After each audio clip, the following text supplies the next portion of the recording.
نحمده ونصلي على رسوله الكريم أما بعد أعوذ بالله من الشيطان الرجيم بسم الله الرحمن الرحيم لقد كان لكم في رسول الله أسوة حسنة وقال النبي صلى الله عليه وسلم إنما بعثت لأتمم مكارم الأخلاق.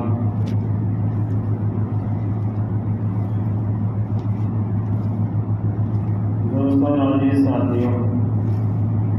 اللہ رب العزت کا بے احسان و کرم، اللہ تبارک و تعالیٰ نے ہمیں ایمان اور ایمان کے مطابق چلنے کی توفیق عنایت کی ہے۔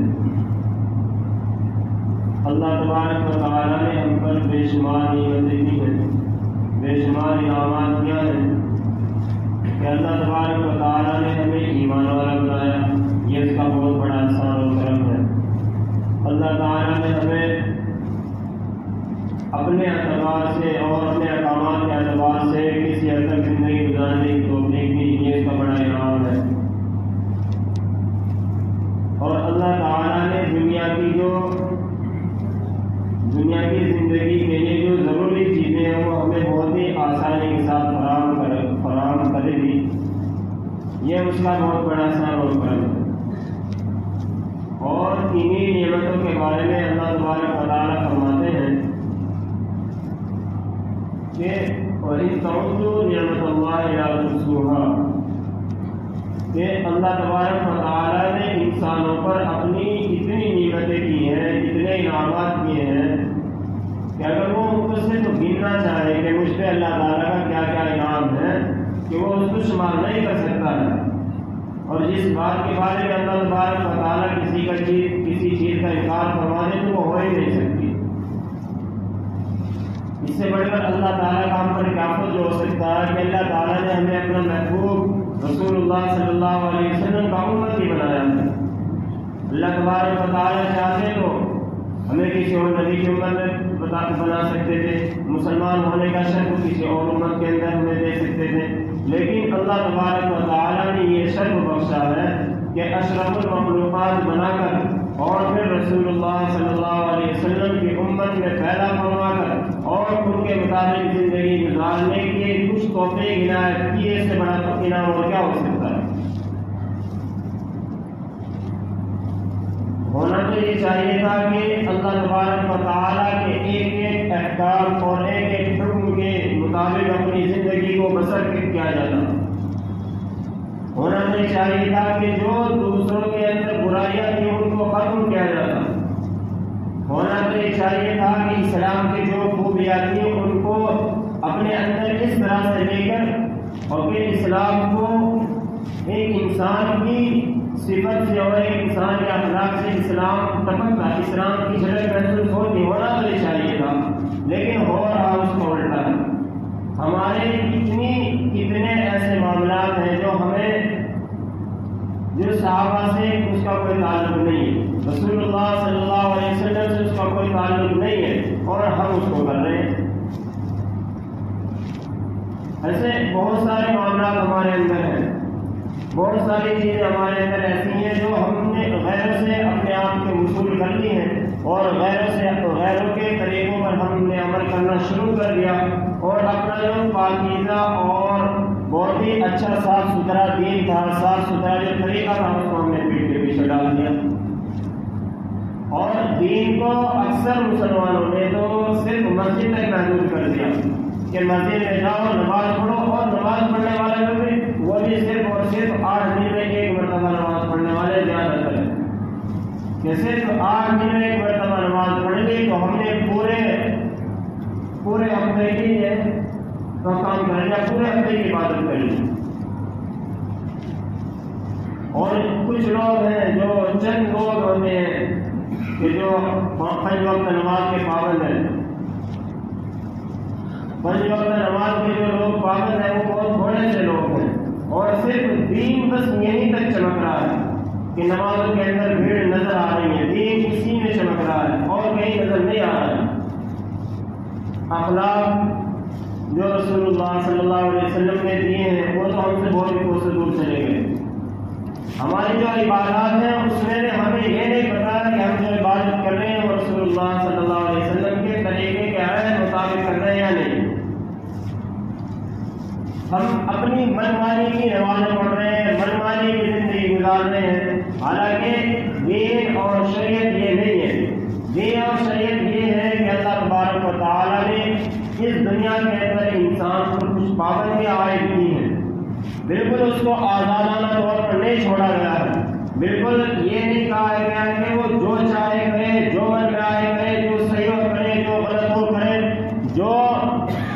اچھا ہو، حرام ہو، حلال ہو، ایسا نہیں کہا گیا، بلکہ اللہ تعالیٰ نے انسان کی جو فطرت رکھی ہے اور فطرت کا تقاضا یہ رکھا ہے کہ اللہ تبارک و تعالیٰ کے حکم کے مطابق زندگی گزاری جائے۔ اللہ تعالیٰ کا حکم کیا ہے؟ اللہ تعالیٰ کے بہت سارے احکامات ہیں۔ نماز پڑھنا یہ ہے اللہ تعالیٰ کا حکم ہے، یہ دین کا ایک رکن ہے، اور ایک ایسا رکن ہے کہ اگر آدمی اس کا زبان سے انکار کر دے تو وہ دائرۂ اسلام سے خارج ہے، اس کو اثر لوگ کلمہ پڑھنا پڑے گا دوبارہ اسلام کے اندر داخل ہونے کے لیے۔ یہ دیکھ ایک آدمی ہے زکوٰۃ کا منکر ہے، زکوٰۃ نہیں دیتا ہے، زکوٰۃ کا انکار کرنے والا ہے، تو وہ بھی اسلام سے خارج ہے۔ یعنی دین اسلام کی بنیاد اللہ تعالیٰ نے 5 چیزوں پر رکھی ہے۔ بنی الاسلام خمس وأولها أشهد أن لا إله إلا الله وأشهد أن محمدا عبده ورسوله۔ پہلی بات یہ ہے کہ اللہ تعالیٰ کی اس طرح پر گواہی دے کہ اس کے سوا کوئی معبود نہیں ہے، وہ اکیلا ہے، اس کا کوئی شریک نہیں ہے، اور جناب رسول اللہ صلی اللہ علیہ وسلم اللہ تعالیٰ کے بندے ہیں اور اس کے رسول ہیں۔ وہ تقیم الصلاۃ، اور نماز کا قائم کرنا، نماز کو پڑھنا، وتؤتی الزکاۃ، اور زکوٰۃ کا ادا کرنا، وتحج البیت ان استطاعت الیہ سبیلا، اور حج کرنا اگر وہاں تک پہنچنے کی استطاعت اور طاقت ہو، یعنی آدمی کے پاس اتنا روپیہ پیسہ مال دولت ہو کہ وہ وہاں جائے اور بیت اللہ کا طواف کرے، جو وہاں کے ارکان ہیں ان کو پورا کرے، اور وہاں پر جتنا ٹائم رہے وہ کسی کا محتاج نہ ہو، گھر والوں کے لیے وہ اتنا کھانا پینا مال دولت چھوڑ کر جائے۔ اور وہ رسول اور رمضان کے روزے رکھنا، یہ 5 ارکان ہیں اسلام کے، ان کا انکار کرنے والا دائرۂ اسلام سے خارج ہے۔ لیکن اللہ کے رسول صلی اللہ علیہ وسلم نے، اور اسی طرح قرآن کریم کے دوسری آیات سے اور بھی بہت سے احکامات کا پتہ چلتا ہے، جیسا کہ سورہ بقرہ کی آخری آیت میں آمن الرسول بما انزل، سیکنڈ آیت ہے، آخر سے پہلی والی آمن الرسول بما انزل الیہ من ربہ والمؤمنون كل آمن بالله وملائكته وكتبه ورسله واليوم الآخر والقدر خيره، کہ اللہ تبارک و تعالیٰ پر ایمان لانا، اس کے رسولوں پر ایمان لانا، اس کی کتابوں پر ایمان لانا، اور اس کے فرشتوں پر ایمان لانا، اس کے رسولوں پر اس طرح پر ایمان لانا کہ یہ سب کے سب اللہ تبارک و تعالیٰ کے بندے تھے، اور اللہ تعالیٰ نے انہیں اپنا حکم اور ان پر اپنی وحی نازل کی ہے، اور اللہ تعالیٰ نے بہت سی کتابیں، تقریباً اللہ تعالیٰ نے 104 کتابیں دنیا کے اندر اتاری ہیں، اور ان 104 کتابوں میں اللہ تعالیٰ نے اپنے احکامات بیان کیے تھے۔ آج وہ کس حالت میں ہے ہمیں اس سے کوئی سروکار نہیں ہے، کیونکہ ہمارے پاس ایک واحد کتاب قرآن کریم ایسی موجود ہے کہ جو ان سب کو منسوخ کرتی ہے۔ مجموعی طور پر کہ اللہ تعالیٰ نے ان کتابوں کو اتارا تھا، ہمارا اس پر ایمان ہے۔ اللہ تعالیٰ نے اپنی انسانوں کے اور جنوں کے علاوہ ایک مخلوق بنا رکھی ہے، ان کو وہ اپنے نور سے اللہ تعالیٰ نے بنا رکھی ہے، اور ان کو عرف عام میں فرشتے اور قرآن کی اصطلاح میں ان کو ملائکہ اور ملک کہا جاتا ہے، تو ان پر ایمان لانا یہ، اور اسی طرح اس دنیا کا خاتمہ ہوگا، اور اس دنیا کے خاتمے کے بعد انسانوں کو دوسری نئی زندگی دی جائے گی۔ تو یہ ہے ایمان کی بیسک چیزیں ہیں کہ ان پر اور جو کچھ ہوتا ہے ہمارے ساتھ، اچھا ہوگا یا برا ہوگا، یہ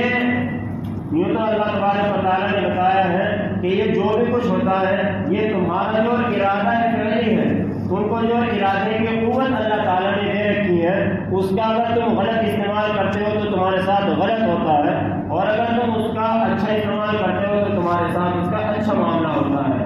کیونکہ اللہ تبارک و تعالیٰ نے انسان کو مجبور محض نہیں رکھا ہے کہ اس کو صرف مجبور کر دیا ہو کہ وہ صرف یہی کام کرے گا، بلکہ نہیں، اللہ تعالیٰ نے اس کے کو قوت ارادی دے رکھی ہے کہ وہ اپنے من سے اچھا راستہ اختیار کر لے، اپنے من سے برا راستہ اختیار کر لے، اپنے من سے وہ مسجد میں چلا جائے، اپنے من سے وہ کسی سنی محال میں چلا جائے، اپنے من سے وہ نعت نبی سن لے، اپنے من سے وہ اپنے کانوں سے وہ قرآن کریم کی تلاوت کو سن لے یا گانے کو سن لے۔ یہ قوت ارادی اللہ تبارک و تعالیٰ نے دے رکھی ہے انسانوں کو، اور اس کا اگر غلط استعمال کرے گا تو اس کے ساتھ غلط امور پیش آئیں گے، اور اگر اس کا اچھا استعمال کرے گا اچھا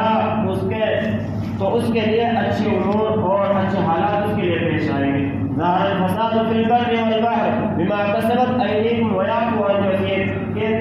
خشکی میں اور تری کے اندر اللہ تبارک و تعالیٰ نے بتایا ہے کہ خشکی اور تری میں جو بھی کچھ ظاہر ہوتا ہے اچھا یا برا وہ تمہارے ہاتھوں کی کمائی ہے، کہ جو بھی کچھ ہوتا ہے وہ تمہارے ہاتھوں کی کمائی ہے۔ کہ اللہ تبارک و تعالیٰ نے بتا دیا ہے کہ ہم نے بہت ساری چیزوں کو جو تمہارے ساتھ ہوتی ہیں اور تم نے کوئی برا کیا ہے اور تمہارا اس برا ہونے سے یہ تھا کہ اللہ تبارک و تعالیٰ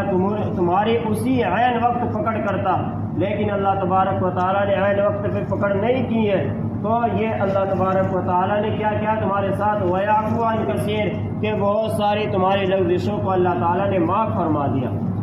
یعنی یہ دنیا کے اندر ہوتا ہے اللہ تعالیٰ کا معاملہ، اور آخرت میں اللہ تبارک و تعالیٰ کے یہاں معاملہ یہ ہوگا کہ اللہ تبارک و تعالیٰ کا جو دین ہے، اللہ تعالیٰ نے جو ایمان دیا ہے اس کو ہم کتنا بچا کر لے کر گئے، اس کو ہم کتنا بچا کر لے کر گئے ہیں، تو پھر اس کے اعتبار سے ہمارے ساتھ معاملہ ہوگا۔ اللہ تعالیٰ ہم سے اپنے دین کا کام لیتا رہے، اللہ تعالیٰ ہم سے اپنے دین کے مطابق اپنی زندگی گزرواتا رہے، یہ اس کا بڑا انعام اور اکرام ہے۔ اللہ تعالیٰ نے جتنے بھی احکامات بیان کیے ہیں، اور بہت سے احکامات اللہ تعالیٰ نے ایسے بنائے ہیں کہ وہ ایک انسان، ایک مرد اور ایک عورت سے متعلق ہے، کیونکہ اس دنیا کا جو نظام اللہ تعالیٰ نے رکھا ہے وہ ایک انسان اور ایک مرد کے تعلق سے رکھا ہے۔ ان کے توازن و تناسل کا مسئلہ ہے، ان کی عزت و شرافت کا مسئلہ ہے، ان کے گھریلو معاملات ہیں، ان کی سکونی زندگی ہے، اس کے بارے میں اللہ تعالیٰ نے ہمیں ہدایت دی ہے۔ اور سب سے بہترین نمونہ اللہ کے رسول صلی اللہ علیہ وسلم کو ہمارے لیے بنایا ہے۔ ہم عام طور پر لوگ ایک شادی کرتے ہیں اور اس میں بھی اکثر لوگ پریشان رہتے ہیں، اور رسول اللہ صلی اللہ علیہ وسلم کو اب دوسرے لوگ اس پر تنزیہ کلام کرتے ہیں، لیکن تنزیہ کلام نہیں کرنا چاہیے، اور چونکہ اس وقت میں یہی چیز بہتر تھی کہ اللہ کے رسول ایک سے زیادہ شادیاں کریں، اور پھر اللہ کے رسول کے لیے اللہ کے رسول کا جو وجود ہے وہ جنتی وجود ہے، اور ہمیں اس بات پر یقین ہے اور ہمارا ایمان ہے، اور رسول اللہ صلی اللہ علیہ وسلم نے ہمیں بتایا ہے کہ جنتی جنت کے اندر جب پہنچتے ہیں تو ان کے اندر دنیا کی 40 مردوں کے برابر طاقت ہوتی ہے، اور اللہ کے رسول صلی اللہ علیہ وسلم کا وجود بحیثیت دنیاوی تو ایک ماں سے پیدا ہوئے ہیں، لیکن بحیثیت نبوت اور بحیثیت محمد رسول اللہ صلی اللہ علیہ وسلم وہ جنتی وجود ہے، اور اللہ کے رسول کا جو جنتی وجود ہے تو اس کے اندر اتنی طاقت ہے کہ دنیا کے 40 مردوں کے برابر اللہ کے رسول کے اندر طاقت اور وہ ساتھ ہے۔ اور اس وقت عرب کا ماحول یہی تھا کہ کسی کے یہاں 10 بیویاں، کسی کے یہاں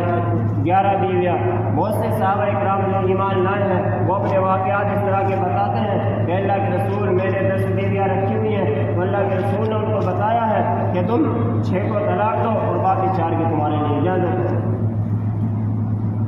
کیونکہ اللہ تعالیٰ نے یہ انسانی فطرت کا تقاضا رکھا ہے کہ یہ جو سکون حاصل کرے گا کیونکہ آپ یہ دیکھیں کہ جب اللہ تعالیٰ نے حضرت آدم کو پیدا کیا اور جنت کے اندر بالکل اکیلے ہیں، اتنی بڑی جنت ہے اور بالکل اکیلے تنہا ہے، تو دیکھا کہ ان کے لیے کوئی مانوسیت کا کوئی سکون کا کوئی ذریعہ نہیں ہے، تو وہ بڑے مایوس سے ہیں۔ تو اللہ تعالیٰ نے جب وہ سوئے ہیں تو اللہ تعالیٰ نے ان کی بائیں پسلی سے حضرت حوا علیہ السلام کو پیدا کیا ہے، ان کو بنایا ہے، تو اللہ تعالیٰ نے ان سے نکاح کرایا اور وہاں پر پھر ان کے لیے جو معاملات پیش ہوئے ہیں کہ ان کو جنت سے نکالا گیا ہے، یہ ان کی تقدیر میں تھا اور اللہ تعالیٰ کو یہی سبب بنانا تھا دنیا بنانے کا، تو اللہ تعالیٰ نے وہ کیا جو ان کو کرنا تھا، دنیا کا وجود لانا تھا، ان کو دنیا کے اندر بھیجا ہے۔ لیکن جب وہ دنیا کے اندر آئے ہیں اور پھر توازن و تناسل کا جو مسئلہ چلا ہے وہ یہی ہے کہ ایک انسان شریر سے ایک بچہ جو پیدا ہوتا ہے وہ عورت سے پیدا ہوگا، یہی ہے کہ انسانوں کے جو سب سے بڑی تربیت اور سب سے زیادہ معزز اور مکرم ہونے کی شرافت کی بات یہی ہے۔ اللہ تعالیٰ فرماتے ہیں یا ایھا الناس انا خلقناکم من ذکر و انثی وجعلناکم شعوبا وقبائل لتعارفوا ان اکرمکم عند اللہ اتقاکم، کہ اے انسانوں ہم نے تم کو، اب اللہ تعالیٰ یہاں پر یہ بات بتاتے ہیں کہ ہم نے انسانوں تمہارے لیے یہ کام کیا ہے، اے انسانوں تم اس رب کی عبادت کرو جس نے تم کو پیدا کیا ہے۔ تو اس کے اندر صرف اور صرف ایمان والوں کو مخاطب نہیں کرتے بلکہ پوری کائنات کو مخاطب کرتے ہیں، یا ایھا الناس سے، اے لوگوں، اے انسانوں، تمہیں ہم نے ایک عورت ایک مرد سے پیدا کیا ہے اور تمہارے لیے جو تم ایک دوسرے کا تعارف کراتے ہو وہ تمہارا قبیلہ اور خاندانی تعلق ہے، اور اس وقت یہی تھا کہ قبیلے اور خاندان قبیلے ہوا کرتے تھے، اور آج یہ ہے کہ کوئی آدمی انڈیا کا رہنے والا ہے، کوئی چائنا کا ہے، کوئی پاکستان کا ہے، پاکستانی، انڈینی اور اسی طرح چائنیز، تو یہ ایسا تعارف ہے قبائل کے تعارف، اور یہ کیوں ہے تاکہ تمہاری نیشنلٹی پہچانی جائے۔ تو اور آگے فرمایا ان اکرمکم عند اللہ اتقاکم، کہ تمہارے اللہ تعالیٰ کے نزدیک کسی کا کہیں کا ہونا، کسی کا کسی بھی ملک کا ہونے والا ہونا، رہنے والا ہونا، وہ آپ کی تعظیم کو نہیں بڑھاتا ہے بلکہ آپ کی تعظیم اللہ تعالیٰ کے یہاں اس وقت ہوگی جبکہ تمہارے اندر تقویٰ پرہیزگاری ہوگی۔ اور اللہ کے رسول فرماتے ہیں کہ جو آدمی اپنے گھر والوں کے لیے سب سے بہتر نہ ہو تو وہ جو آدمی اپنے گھر والوں کے لیے سب سے بہتر نہ ہو تو وہ دوسروں کے لیے بھی بہتر نہیں ہو سکتا ہے۔ اللہ کے رسول نے فرمایا ہے، اس کی آخری بات ہے، میں اپنی بات ختم کروں گا، کہ اللہ کے رسول سے پوچھا گیا کہ سب سے بہترین انسان کون ہے؟ فرمایا اللہ کے رسول نے خیرکم خیرکم لأہلہ، کہ تم میں سب سے بہتر وہ انسان ہے جو اپنے گھر والوں کے لیے سب سے بہتر ہو۔ اور پھر آگے اللہ کے رسول نے فرمایا وَأَنَا خَيْرُكُمْ لِأَهْلِي، اور میں وَأَنَا أَخْيَرُ لِأَهْلِي، اور میں بہتر ہوں اپنے گھر والوں کے لیے سب سے زیادہ، اور اللہ کے رسول سے بہتر کوئی ہو نہیں سکتا۔ اللہ کے رسول ہمارے لیے نمونہ اسی لیے بنائے گئے ہیں کیونکہ تمام کائنات میں ان سے بہتر کوئی انسان نہیں ہے، اور اللہ تعالیٰ نے اللہ کے رسول کے ذریعے سے ہمیں بہت سارے احکامات دیے ہیں، اور جتنی بھی فضول خرچی ہیں ان سے اللہ کے رسول نے ہمیں منع کیا ہے۔ اور اللہ تعالیٰ فرماتے ہیں کہ تم لوگ فضول خرچی سے اپنے باز آ جاؤ، اور اگر تم اس کے اندر ملوث رہو گے تو تمہارا اور شیطان کا گہرا تعلق ہے۔ ان المبذرین کانوا اخوان الشیاطین، کہ جو فضول خرچی کرنے والے ہیں وہ تو شیطانوں کے بھائی ہیں۔ اس بات کے بیان کرنے کا مقصد اور موقع یہ ہے کیونکہ عام طور پر جو شادیاں اور بیاہ ہوتے ہیں ہمارے یہاں پر، ان کے اندر بے تحاشا فضول خرچی ہوتی ہے، بے تحاشا، کہ کئی کروڑوں اور لاکھوں روپیہ اس کے اندر برباد کر دیا جاتا ہے۔ اور ایک اور بات دیکھیں کہ اسلام نے لڑکیوں والوں پر 1 روپے کا خرچ نہیں رکھا ہے، اور یہاں پر اب آپ یہ دیکھیں کہ جو آدمی جب ہم نکاح کرتے ہیں لڑکی کا تو چھوارے وہ لڑکے والے لے کے آتے ہیں، اور بریانی کس کی طرف سے کھائی جاتی ہے؟ لڑکی والوں کی طرف سے۔ تو کیا جو انسان بریانی کی ڈیگے اتار رہا ہے تو وہ چھوارے ہی کھلا سکتا؟ ضرور کھلا سکتا ہے، لیکن لڑکے والوں پر اللہ تعالیٰ نے اور رسول اللہ صلی اللہ علیہ وسلم نے کوئی بوجھ کوئی کچھ نہیں رکھا ہے۔ اس کا تو یہ اتنا بڑا احسان ہے کہ اس نے اپنی لڑکی کو تمہارے حوالے کر دیا ہے۔ جتنے بھی احکامات ہیں کہ مہر دینی ہے وہ لڑکی کو دینی ہے، اور دعوت تام دینی ہے ولیمے کی تو وہ لڑکے کو دینی ہے۔ لڑکیوں والوں پر کوئی مجبور نہیں کیا گیا ہے کہ وہ کسی طرح کا خرچ کریں۔ اور یہ جو ہمارے اندر لعنت جہیز کی آئی ہے وہ آئی ہے کیونکہ یہ عام طور پر ہندوستان کے اندر زیادہ ہے، اور ہندوستان کے اندر اکثر لوگ کہ وہ اپنی اگر پیچھے پشت کے اندر جائیں گے تو اکثر لوگ جو ہے ایمان کے اندر داخل ہوئے ہیں، اور ان کا جو بیک گراؤنڈ ہے اسی سے وہ چیزیں ان کے اندر آئی ہیں۔ تو ان رسومات کو اور ان غلط چیزوں کو ترک کر کے ایک صحیح دین صحیح راہ پر عمل کرنے کی بہت بڑی ضرورت ہے، تاکہ ایک اچھا معاشرہ وجود میں آ سکے۔ اور اس کا سب سے بہتر اللہ کے رسول نے ہمیں طریقہ یہ بتایا ہے کہ اعلنوا هذا النکاح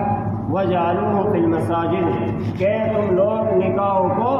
مساجد کے اندر کیا کرو، اور نکاحوں کا اعلان کیا کرو۔ بہت سے لوگ یہ چھپ چھپ کر نکاح کرتے ہیں، تو جو چھپ چھپ کر نکاح کرتے ہیں وہ نکاح نہیں کرتے، وہ تو دھوکہ دے رہے ہیں اپنے آپ کو بھی، اور سوچ رہے ہیں اللہ تعالیٰ کے احکامات کے مطابق ہم نے عمل کر لیا ہے اور اس چیز کو اپنے لیے حلال کر لیا۔ ایسا نہیں ہے، وہ اپنے آپ کو دھوکے میں ڈال رہے ہیں، اور یہ دھوکے میں ڈالنا اللہ تبارک و تعالیٰ کے اللہ تعالیٰ کو کوئی دھوکے میں نہیں ڈال سکتا، خود آدمی اپنے آپ کو دھوکے میں ڈالنا ہے۔ تو اس سے بچنا چاہیے، اور عام طور پر نکاح کو مساجد ہی کے اندر کرنا چاہیے۔ اللہ تبارک و تعالیٰ ہمیں توفیق عطا فرمائے۔ وما علینا الا البلاغ۔